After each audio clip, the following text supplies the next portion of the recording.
ఆ రోజులలో నెబుకద్నెజర్ రాజుగా ఉన్నాడు. సింహాసనం మీద రాజు నెబుకద్నెజర్ కూర్చొని, ఇదిగో సెకండ్రగాండులైన వారితోనూ, గారడీ విద్య కలిగిన వారితోనూ, కల్దీయులతోనూ, జ్యోతిష్కులైన వారితోనూ ఈ ప్రకటన చేస్తున్నాడు. ఏమనంటే, నేను ఒక కలను కన్నాను. ఇది వరకు కూడా కలగన్నాడు, కానీ ఆ కలను ఏమైంది, మరిచిపోయాడు. కానీ ఇప్పుడు ఒక కలగన్నాడు ఆయన, ఆ కలను మాత్రం మరిచిపోలేదు. దాని భావము కొరకు ఎదురు చూస్తున్నాడు. అక్కడ ఉన్న సెకండ్రగాండులు, గారడీ విద్య కలిగిన వారు, కల్దీయులు, జ్యోతిష్కులతో ఈ మాట అంటే, రాజా, నీవు చెప్పిన కలకు మేము సమాధానము చెప్పలేము అని అన్నారు. ఆ కలను ఏమిటి దానిని వివరించాడంటే, అప్పుడు అంటున్నాడు రాజు నెబుకద్నెజర్, ఈ భూమి మీద మహావృక్షము ఒక చెట్టు నాకు కనబడుతుంది. ఆ చెట్టు బ్రహ్మాండమైన చెట్టు. రాజు సింహాసనం మీద కూర్చున్నాడు. సెకండ్రగాండులు, గారడీ విద్య కలిగిన వారు, కల్దీయులు, జ్యోతిష్కులు రాజు సింహాసనము దిగుభాగమున కూర్చున్నారు. మీకు అక్కడికి అది ఊహా చిత్రముగా ఊహించుకోవాలి. అంతేకాదు, కళను వివరిస్తున్నాడు. ఇప్పుడు కళభావము చెప్పడానికి మరొక వ్యక్తి అతని దగ్గరికి వస్తాడు. ముందు కళను మనము చిత్రీకరించుకోవాలి మన మనసులో. ఆ కళ బ్రహ్మాండమైన మహా పెద్ద వృక్షము అతని కళలో కనిపించింది. దాని ఎత్తు దాదాపు ఆకాశపు అంచుల వరకు వెళ్ళిపోయినంతగా ఉన్నది. దాని ఆకారం అంట భూమి అంతటిని కప్పినట్లుగా ఉందంట. మహా ఎత్తుగల చెట్టు, బ్రహ్మాండమైనది.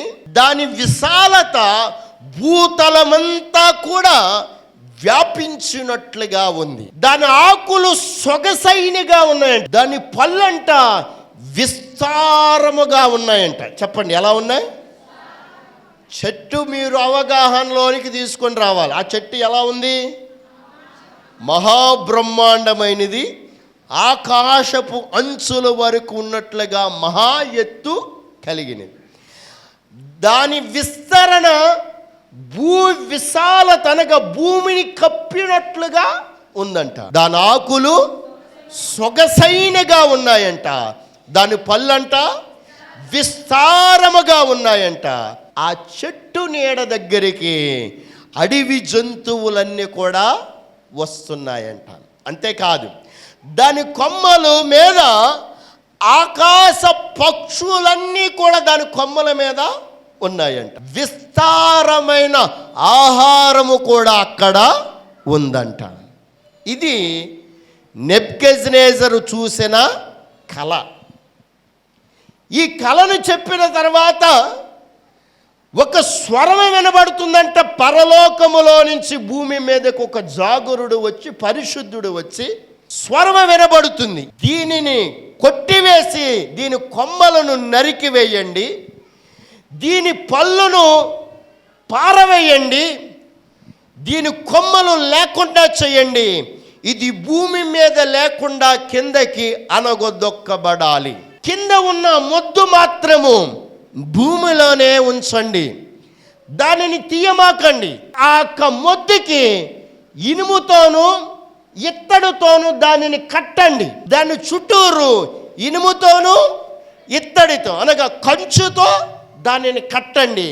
కట్టిన తర్వాత ఆ మొద్దును పొలములో ఉంచండి, పచ్చిక గల చోట్ల దగ్గర దానిని ఉంచండి అని మొద్దు గురించి చెప్పాడు. తర్వాత కొమ్మల గురించి, నరికివేయటము గురించి, పండ్లు గురించి, ఆకుల గురించి కూడా చెప్పాడు. ఇవన్నీ చెప్పిన తర్వాత అప్పుడు రాజు అంటున్నాడు నెబుకద్నెజరు, దీని భావాన్ని మీరు చెప్పండి అని అన్నాడు. అప్పుడు సెకండ్రగాండ్రులు, గారడీ విద్య కలిగిన వారు, కల్దీయులు, జ్యోతిష్కులు, అయ్యా దీని భావం మేము చెప్పలేము, మా వల్ల కాదు, మేము చెప్పలేం అని అంటే, అప్పుడు దానియేలును సభకు తీసుకొని వచ్చారు. రాజ్య సభకు దానియేలు వచ్చినప్పుడు రాజు అంటున్నాడు, దానియేలు, మా దేవతల పేరును బట్టి నేను ప్రతిమమును చేయటము బట్టి దాని ద్వారా నీవు బిరుదును పొందావు. నీ దేవుడు గొప్పవాడవని రుజువు పరుచుకొని బబులోని దేశములో మహాజ్ఞానిగా నువ్వు పిలువబడ్డావు. దానియేలు, నేను ఒక కలగన్నాను, దాని భావాన్ని నీవు తెలియపరచాలి అని అన్నాడు. మరలా దానియేలుకి వివరణ అంతా కూడా తెలియపరిచాడు. తెలియపరిచినప్పుడు దానియేలు గంట సేపు విస్మయం నొందిపోయాడు. గంట సేపు మౌనముగా ఉండిపోయాడు. గంట సేపు అతడు బిత్తరపోయినట్లుగా ఉండిపోయాడు. గంట సేపు ఏమీ మాట్లాడలేదు దానియేలు.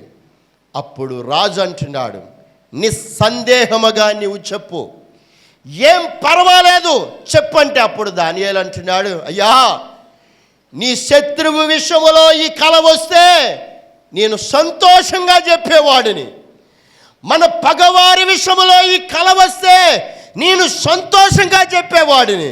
కానీ రాజా, బాధకరమైన విషయం ఏమిటో తెలుసా? ఆ కల నీ గురించే వచ్చింది. ఆ చెట్టు ఎవరో కాదు, నీ రాజ్యమే. ఆ చెట్టు ఎవరో కాదు, నీవే. ఆ చెట్టు ఎవరో కాదు, నీ రాజ్యము అతి త్వరలో ఇది కూలిపోతుంది, ఇది చెదిరిపోతుంది. దీని మొద్దు మాత్రమే నిలిచి ఉంటుంది. అది ఆ మొద్దును పచ్చిక గల చోట్ల గడ్డి వేసే పశువుల దగ్గర ఉంచమన్నారు కదా రాజా. నీవు ఇక కొద్ది రోజులలో దేవుడు నిన్ను గడ్డి మేయిస్తాడో, కొద్ది రోజులలో పశువు వలె నీవు అరణ్యములో గడ్డిని మేస్తావు అని అనగానే రాజు బిత్తరపోయాడు. ఒక్కసారి ఆలోచన చేయండి, దానియేలుకి ఎంత ధైర్యం అండి. రాజు దగ్గర, రాజా, నీవు పశువు వలె అరణ్యములో గడ్డిని మేస్తావనంటే అసలు ఎలా ఉంటుంది రాజు దగ్గర? ఏ, నన్ను పశువు అంటావా? నేను గడ్డి మేయాలా? వీడిని తీసుకుని వెళ్ళి చెరసాలలో వేసి వీడిని శిరక్షాదనం చెయ్యండి అని అనాలి. ఉన్నది ఉన్నట్లుగా చెప్పాడు. ఒక దైవజనుడు దేవుని జ్ఞానముతో దేవుడి దగ్గర అడిగి దర్శనాన్ని చూపించినప్పుడు ఆ వ్యక్తి మనసు నొచ్చుకున్నప్పుడు కూడా ఉన్నది ఉన్నట్లుగా చెప్పాలి. దానియేలు అదే నేర్చుకున్నాడు. దానియేలు సంశయించాడా? సంశయించాలా? ఉన్నది ఉన్నట్లుగా అక్కడ రాజు ఏమనుకున్నా పర్వాలేదు, రాజు నన్ను హింసించినా పర్వాలేదని ఉద్దేశముతో, రాజా, నీ రాజ్యం ఇక ఉండదు, నీ రాజ్యము తొలగిపోతుంది. అంతేకాదు, మనుషుల చేత నీవు తరమబడి అరణ్యములోనికి వెళ్తావు, పశువుల దగ్గర గడ్డిని మేస్తావు. 7 కాలములు గడిచి వరకు పొలములో పచ్చికలో దానిని కట్టించి, నీవు 7 కాలములు గడిచి వరకు కూడా నీవు పొలములోనే నీవు పశువు వలె ప్రవర్తిస్తావు. తర్వాత ఆ మొద్దు నుంచి మరలా రాజ్యము ప్రారంభమవుతుందని కల భావాన్ని వివరించాడు దానియేలు. ఇక్కడ దానియేలు గ్రంథములో మనకు నేర్చుకోవలసిన పాఠం ఒకటి ఉంది. 7 కాలములు. ఈ మాట ద్వారా మనం వాక్య ధ్యానములోనికి వెళ్దాం. ఎన్ని కాలాలు? 7 కాలములు. మనము జరగబోతున్నది దేవుడు దానియేలు గ్రంథము ద్వారా కూడా మనకు ఆయన తేటగా తెలియపరిచి ఉన్నాడు. కడవరి కాలములో ప్రభు రాకడ సమీపములో ప్రతి ఒక్కరూ దేవుని కొరకు, దేవుని రాజ్యము కొరకు సిద్ధపాటు కలిగి ఉండాలి. ఎవరి జీవితములో సిద్ధపాటు కలిగి లేకపోతారో, ఎడతగని ప్రార్థన జీవితము లేక లోకములో కసేపు, దేవుడిలో కసేపు ఉంటారో, వారి జీవితము మధ్యలో శ్రమల కాలమైన పరిస్థితుల్లో కొట్టిమిట్టులాడవలసి పరిస్థితి వస్తుంది. 7 కాలములో జరుగుతున్న విషయాలు, అనగా 7 సంవత్సరాల్లో జరగబోతున్న విషయాలు దేవుడు స్పష్టంగా బైబిల్ గ్రంథంలో కూడా ఆయన పొందుపరిచాడు. 7 సంవత్సరాలు అంత్యక్రీస్తు పరిపాలన రానున్న రోజుల్లో జరగబోతుంది. అది నియంత్రిత ప్రభుత్వము ద్వారా అది జరగబోతుంది. భూమి మీదకి అనేకమైన ప్రభుత్వాలు వచ్చినాయి. మొదటి ప్రభుత్వం రాజరిక ప్రభుత్వం. చెప్పండి, ఏ ప్రభుత్వం? రాజరిక ప్రభుత్వం. ఆ ప్రభుత్వం అయిన తర్వాత భూస్వాముల ప్రభుత్వం వచ్చింది. చెప్పండి, ఏ సాముల ప్రభుత్వం? భూస్వాముల ప్రభుత్వం వచ్చింది. భూస్వాముల ప్రభుత్వం అయిన తర్వాత నియంత్రిత ప్రభుత్వం వచ్చింది. అంటే ఒకరినే ఎన్నుకుంటారు. ఆ నియంత్రిత ప్రభుత్వం అయిన తర్వాత సోషలిస్ట్ ప్రభుత్వం వచ్చిన తర్వాత కమ్యూనిజం ప్రభుత్వం వచ్చింది. కమ్యూనిజం ప్రభుత్వం వచ్చిన తర్వాత ప్రజాస్వామ్య ప్రభుత్వం వచ్చింది. జరుగుతున్నది మన ప్రభుత్వం ప్రజాస్వామ్య ప్రభుత్వం.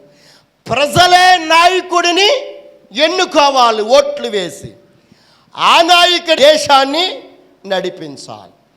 ఈ ప్రజాస్వామ్య ప్రభుత్వము అయిన తర్వాత నియంత్రిత ప్రభుత్వం రాబోతుంది. అంటే ఒకే వ్యక్తిని ఎన్నుకోబోతున్నారు. దేవుడి కడవరి కాలములో ఈ సమయములో ఇది బయలుపరచబడాలని ఆయన చిత్తము కాబట్టి బయలుపరుస్తున్నాడు. ఎందుకో తెలుసా? ఈ కాలము అతి కొద్ది సమయములోనే దేవుడి సన్నిధి వైపు అనేక మంది ఆకర్షితులై ఆయన రాజ్యము కొరకు ఆ కడబూర మ్రోగే ఆ శబ్దము కొరకు ఎదురు చూస్తున్నారు. కాబట్టి ఈ సమయములో, ఈ యొక్క గడియలలో, ఈ కృపాకాలములో చెప్పవలసిన మాటలు పరిశుద్ధాత్మ దేవుడు చెబుతున్నాడు. వినే మనసు కలిగి సిద్ధపాటు కలిగి ఉంటే పరలోక రాజ్యాన్ని స్వతంత్రించుకునే గొప్ప భాగ్యాన్ని దేవుడు మనకి ఇవ్వగలుగుతాడు. దేవునికి స్తోత్రం చెప్పండి. హల్లెలూయా. దాదాపు 6 ప్రభుత్వాలు, ఈ ప్రభుత్వముతో 6 ప్రభుత్వాలు ఉన్నాయి. రానున్న రోజుల్లో నియంత్రిత ప్రభుత్వం రాబోతుంది. ఈ ప్రభుత్వములు అన్నీ కూడా ఒకే వ్యక్తిని ఎన్నుకుంటారు. రష్యా కానీ, అమెరికా కానీ, ఇంగ్లాండ్ కానీ, భారతదేశం కానీ, ఇక ఏ దేశాలు ఉన్నప్పటికీ కూడా అన్ని దేశాల వారు కూడా ఒకే వ్యక్తిని ఎన్నుకొనబోయే కాలము రాబోతుంది. ఆ ఒక్క వ్యక్తే అంత్యక్రీస్తు. చెప్పండి, ఎవరు? అంత్యక్రీస్తు. అంత్యక్రీస్తు అనగా, అంత్య అంటే చివర, ఇక అతని తర్వాత ఇంకెవరో క్రీస్తులు రారు. భూలోకములో ఎవరైనా క్రీస్తులు వచ్చారంటే ఇప్పటికి నేనే క్రీస్తును అన్నవారు ఇప్పటికి 500 పైబడి అబద్ధ క్రీస్తులు వచ్చారు. మత్తయి సువార్త 24వ అధ్యాయము 5వ వచనములో ఆయన అన్నాడు, నా పేరట అనేక మంది నేనే క్రీస్తునని చెప్పుతున్న వారు అనేక మంది నా రాకడ టైంలో వస్తారు అని ముందుగానే దేవుడు రాశాడు. ఇప్పటికీ 500 మంది పైబడి అబద్ధ క్రీస్తులు వచ్చారు. అంత్యక్రీస్తు 500 మంది ఆ పైబడి చివరి వాడిగా వస్తాడు. అతనే అబద్ధ క్రీస్తు లేదా అంత్యక్రీస్తుగా పిలువబడతాడు. అంత్యక్రీస్తుకు చాలా పేర్లు ఉన్నాయి. మొదటి పేరు క్రీస్తు విరోధి. యోహాను సువార్త 2:18 ఉంటుంది. అతని పేరు క్రీస్తు విరోధి, మొదటి పేరు. రెండవ పేరు ప్రకటన గ్రంథం 13వ అధ్యాయములో క్రూర మృగము అని పేరు పెట్టబడింది. చెప్పండి, ఏ మృగం? క్రూర మృగం. అంతేకాదు 2వ దశలోనిక 2:3లో ఆ అంత్యక్రీస్తుకు పేరు పాప పురుషుడు అని పేరు పెట్టబడింది. చెప్పండి, ఏ పురుషుడు? రైట్. దానియేలు గ్రంథం 8వ అధ్యాయము 9వ వచనములో నాశనపుత్రుడు, చిన్న కొమ్ము అని పేరు పెట్టబడింది. చెప్పండి, నాశనపుత్రుడు, చిన్న కొమ్ము అని పేరు పెట్టబడింది. అంత్యక్రీస్తుకు రకరకాల పేర్లు ఉన్నాయి. రానున్న రోజుల్లో అన్ని ప్రభుత్వాల వారు ఏకమై, అన్ని రాజ్యముల వారు ఏకమై నియంత్రిత పరిపాలన తీసుకుని వచ్చి ఈ అంత్యక్రీస్తుని ఎన్నుకుంటారు. సరే, ఈ అంత్యక్రీస్తు ఎవరు, ఎక్కడి నుంచి వస్తాడు? మొదటేమోనో అంత్యక్రీస్తు అర్థము గురించి తెలియజేశాను. ఆ మొదటేమో ఎన్ని పరిపాలన వచ్చాయో తెలియజేశాను, ఎన్ని ప్రభుత్వాలు వచ్చినాయి. దాని తర్వాత అంత్యక్రీస్తు పేర్లు గురించి తెలియజేశాను. తర్వాత మూడవది, అంత్యక్రీస్తు ఎవరు, అతడు ఎక్కడి నుంచి వస్తాడు అనేది క్లుప్తముగా 2-3 మాటలు చెప్తాను. అంత్యక్రీస్తు గురించి మనము స్పష్టముగా ధ్యానం చెయ్యాలంటే ప్రకటన గ్రంథం 13వ అధ్యాయము 1 నుంచి 10 వచనాలు మీరు ఇంటికి వెళ్ళాక చదువుకుంటే అంత్యక్రీస్తు ఎక్కడి నుంచి వస్తాడు అనేది స్పష్టముగా అక్కడ వ్రాయబడింది. మామూలుగా చదివితే అది అర్థం కాదు. మామూలుగా చదివితే క్రూరమృగమేమిటి, సముద్రం నుంచి రావటం ఏమిటి పూర్తి అర్థం మీరు కనుగొనలేకపోవచ్చు. కానీ దాని గురించి నేను వివరిస్తాను. అంత్యక్రీస్తు ఎక్కడి నుంచి వస్తాడు, ఏ దేశంలో నుంచి వస్తాడు, ఎప్పుడు వస్తాడు అనేది క్లుప్తముగా 2-3 మాటలు ధ్యానిద్దాం. ప్రకటన గ్రంథం 13వ అధ్యాయము 1 నుంచి 10 వచనాలు మనము చదివితే, సముద్రములో నుంచి ఒక క్రూర మృగము బయటికి వస్తుందంట. క్రూర మృగం అంటే క్రూర మృగం కాదు, క్రూర మృగము కలిగిన మనసు కలిగిన వాడు సముద్రములో నుంచి వస్తాడంట. చాలా జాగ్రత్తగా గమనించండి. అడవిలో నుంచి వస్తాడు అని రాయల, అక్కడ అగాధములో నుంచి వస్తాడు రాయల, అరణ్యములోంచి వస్తాడు రాయల, పాతాళములోంచి వస్తాడు రాయల. ఎక్కడి నుంచి వస్తాడన్నారు? సముద్రములోని. ఆ క్రూర మృగము సముద్రములో నుంచి వచ్చిన తర్వాత ఆ క్రూర మృగము ఆకారము గురించి పరిశుద్ధాత్మ దేవుడు ప్రకటన గ్రంథం 13వ అధ్యాయం 1-10 వచనాలలో ఆయన స్పష్టముగా తెలియపరిచాడు. ఆ క్రూర మృగమును కంట 10 కొమ్ములు ఉన్నాయండి. ఆ 10 కొమ్ములు ఉండటమే కాదు, 10 కిరీటాలు కూడా ఉన్నాయంట. 10 కిరీటాలు ఉండడమే కాదు, దానికి 7 తలలు కూడా ఉన్నాయంట. సముద్రములో నుంచి ఒక క్రూర మృగం ఉంది. క్రూర మృగం అంటే నిజంగా మృగము కాదు, మృగము స్వభావము కలిగిన మనిషి.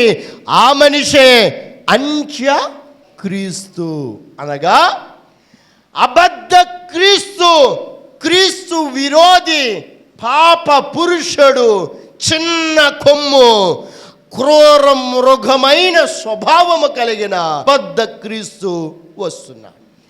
అతనికి 10 కొమ్ములు, ఆ కొమ్ముల మీద 10 కిరీటాలు, 7 తలలు అతనికి ఉన్న. 10 కొమ్ములు, రెండవది 10 కిరీటాలు, 7 తలలు ఉన్నాయి. ఆ 7 తలల మీద దైవ దోషణకరమైన మాటలు వ్రాయబడినాయంట. అంతేకాదు, ఆ 10 కొమ్ముల మీద 10 కిరీటాలు పెట్టబడినాయి. 10 కొమ్ములు 10 రాజ్యములను సూచిస్తుంది. ఎన్ని రాజ్యాలు? 10 రాజ్యాలు. అంతేకాదు, 10 కిరీటాలు 10 మంది రాజులకు సాదృశ్యముగా ఉంది. 7 తలలు 7 కొండలను సూచించుచున్నది. చాలా చాలా జాగ్రత్తగా గమనించాలి. క్రూర మృగం కాదు, మృగము స్వభావము కలిగిన అంత్యక్రీస్తు 10 కొమ్ములు 10 రాజ్యములకు సాదృశ్యం, 10 కిరీటాలు 10 మంది రాజులకు సాదృశ్యం, 7 తలలు 7 కొండలకు సాదృశ్యం. 7 కొండలు అనేది ఎక్కడ ఉందంటే ప్రపంచకములో 3 చోట్ల 7 కొండల మీద పట్టణాలు కట్టబడి ఉన్నాయి. నెంబర్ 1, భారతదేశంలో తిరుపతిలో 7 కొండల మీద ఏముంది? గుడి ఉంది. 7 కొండల మీద ఉందా? యెరూషలేము దేవాలయం, యెరూషలేము పట్టణము 7 కొండల మీద ఉంది. 7 కొండల మీద ఆ పట్టణము కట్టబడింది. మూడవది, రోమ్ పట్టణములో 7 కొండల మీద కట్టబడింది రోమ్ పట్టణము. తిరుపతిలో నుంచి అంత్యక్రీస్తు రాడు. పరిశుద్ధమైన స్థలమైన యెరూషలేము పట్టణము నుంచి అంత్యక్రీస్తు రాడు. రోమ్ పట్టణం, టైబర్ నది ఒడ్డున కట్టబడిన రోమ్ పట్టణము నుంచి అంత్యక్రీస్తు బయటకు రాబోతున్నాడు రానున్న రోజుల్లో. రోమ్ పట్టణం యూరోపియన్ సమాజం ఇప్పటికి అది స్థాపించబడింది. యూరోపియన్ సమాజములో నుంచి అంత్యక్రీస్తు రోమ్ పట్టణము నుంచి ప్రపంచానికి పరిచయం కాబోతున్నాడు. 1956 సంవత్సరంలో యూరోపియన్ సమాజం స్థాపించబడింది భూలోకములో.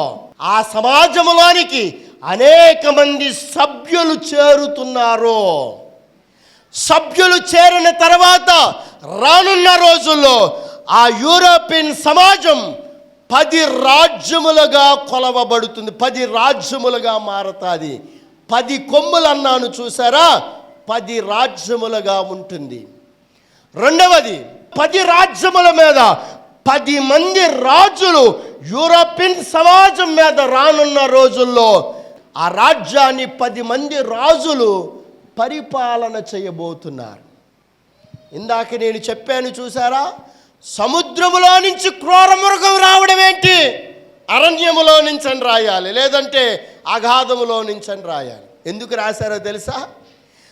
సముద్రములో నుంచే ఎందుకు రాశాడు పరిశుద్ధాత్మ దేవుడు అంటే, యూరోపియన్ సమాజం ఈ పట్టణం 10 మంది రాజులు పరిపాలన చేస్తున్న ఈ 10 రాజ్యాలు మధ్యధరా సముద్రమునకు దగ్గరలో మధ్యలోనే వారు ఉన్నారు. మధ్యధరా సముద్రములోనే ఉన్నారు.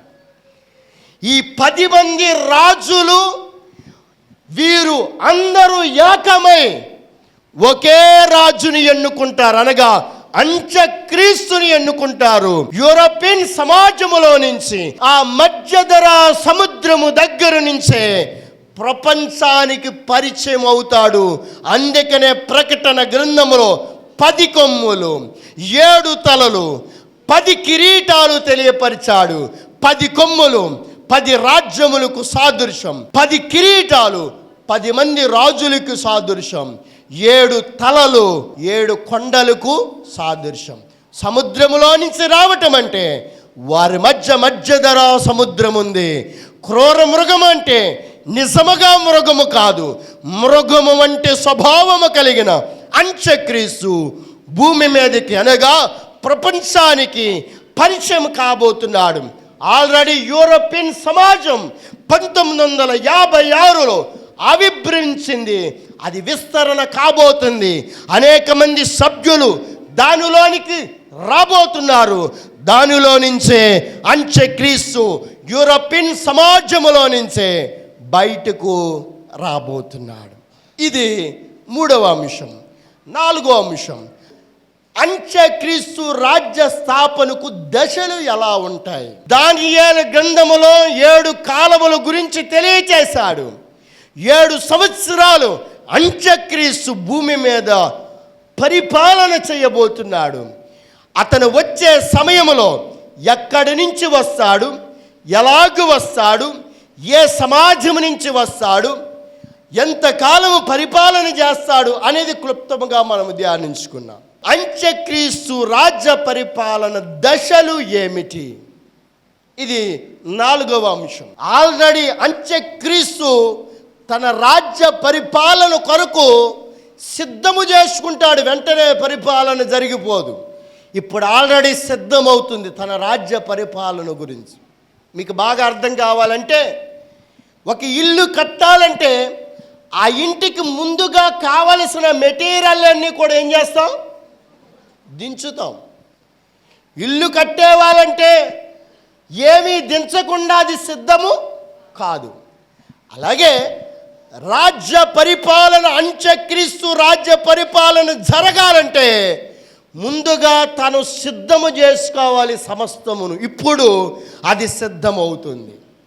సిద్ధమైన తర్వాత యెరూషలేము దేవాలయము పూర్తయిన సమయములో ఇటు స్థాపన, అంత్యక్రీస్తు స్థాపన సిద్ధమైపోయి అటు యెరూషలేము దేవాలయం కట్టబడిన వెంటనే అప్పుడు ఇశ్రాయేలు ప్రజలతో సంధి చేసుకుంటాడు. ఇశ్రాయేలు ప్రజలను సంధి చేసుకొని, మీరు మెస్సయ గురించి ఎదురు చూస్తున్నారు కదా ఇశ్రాయేలు ప్రజల వారులారా, మీరు యెరూషలేములో ఆరాధన చేయడానికి, బలులప్పగించడానికి మీకు అవకాశం లేదు కదా, నేను కల్పిస్తాను, భయపడమాకండి, శాంతి పరిపాలన మీకు తెలియచేస్తానని అంత్యక్రీస్తు వశము చేసుకొని ఆ మాటలకు లోబడిపోయి 7 సంవత్సరాలు ప్రపంచ దేశములో ఉన్న అధిపతులందరూ కూడా అతనికి రాజ్య పరిపాలన చేయడానికి అవకాశం ఇస్తారు.